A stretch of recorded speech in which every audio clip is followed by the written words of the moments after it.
El Antiguo Testamento. ¿En qué idioma fue escrito? Mientras Jesús caminaba sobre la tierra, ¿en qué lenguaje él se comunicaba con las personas? Yo soy Francisco Díaz y en solo unos segundos estaremos conversando sobre este interesantísimo tema. Dios te bendiga mucho. Y si yo ando en valle de sombra y de muerte, por el valle de sombra y de muerte, no temeré ningún mal. En principio, podemos decir que el Antiguo Testamento, al menos en su mayor parte, fue escrito en hebreo, pero no cualquier hebreo. A este hebreo se le conoce como el hebreo antiguo. Esto así para poder diferenciarlo de lo que es el hebreo mishnaico.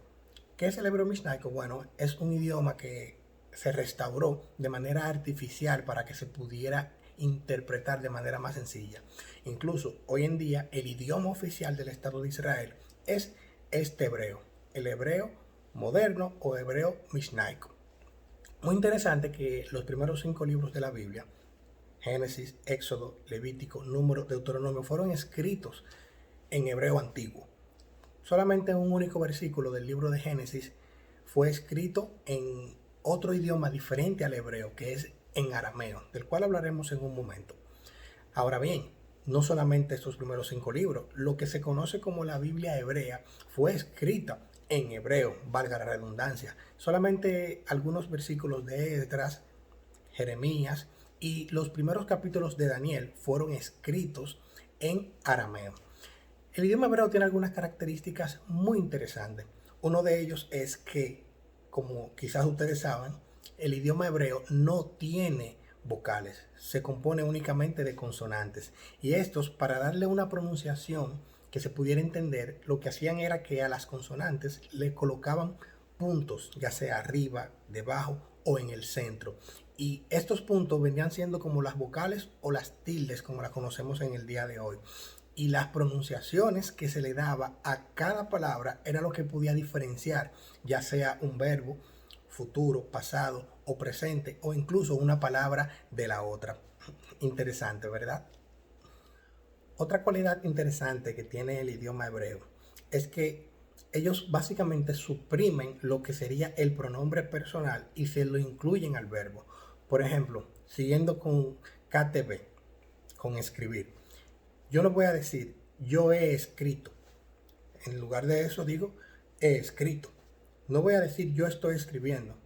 Estoy escribiendo. Se suprime lo que es el verbo. Un caso muy concreto lo encontramos en el 7º mandamiento. No cometerás adulterio. Son 3 palabras. Sin embargo, en el hebreo solamente diría no adulterarás, incluyendo de esta manera el pronombre personal dentro de lo que sería el verbo. Una cualidad interesante también que nosotros encontramos es que aún como se da en nuestros días en un mismo país, hay diferentes formas de pronunciar una palabra. A esto se le conoce como regionalismos. En los tiempos bíblicos no era diferente. En el libro de Jueces, capítulo 12, versículos 5 y 6, encontramos un caso interesante y es que los efraimitas no podían pronunciar lo que era la palabra shibolet. La shi a ellos no les salía y en lugar de shibolet, ellos decían sibolet. Y esta era una forma de tú poder diferenciar a un efraimita de otra persona. Por eso alguien no podía hacerse pasar por efraimita o un efraimita se le dificultaba hacerse pasar por alguien de otra tribu, porque no podía pronunciar la palabra shibolet, sino que decían sibolet. ¿Y qué podemos decir con relación al idioma arameo? Como ya se ha mencionado, unos pocos capítulos del libro de Esdras fue escrito en arameo.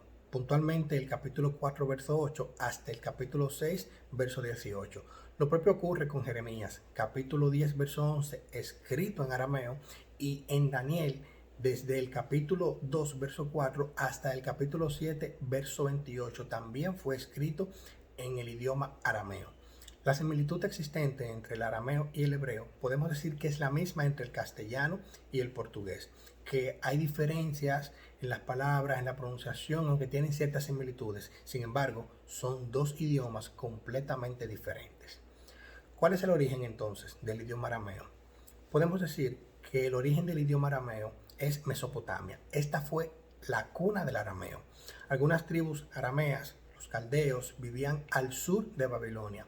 Esto provocó que cuando se dispersaron, cuando comenzaron a saquear otras ciudades, otras naciones, este idioma se fuese diseminando por todo el mundo bíblico conocido. Por eso tú puedes ver en el libro de Daniel cómo Daniel, que era un joven muy inteligente, dicho sea de paso, él podía escribir en ambos idiomas. De hecho, cuando él comienza a interpretar lo que es la profecía dada en Daniel capítulo 2, el sueño de Nabucodonosor, la estatua, cuando él comienza a dar la interpretación y a hablar con los sabios de Babilonia, ahí él cambia el idioma y comienza a hablar en arameo. ¿Te das cuenta? La capacidad bilingüe que tenía este escritor.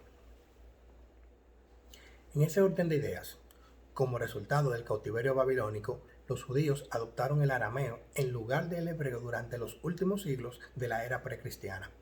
Por el tiempo de Cristo, el arameo había llegado a ser la lengua materna de la población de Palestina. Este era el idioma en el cual Jesús hablaba, en arameo.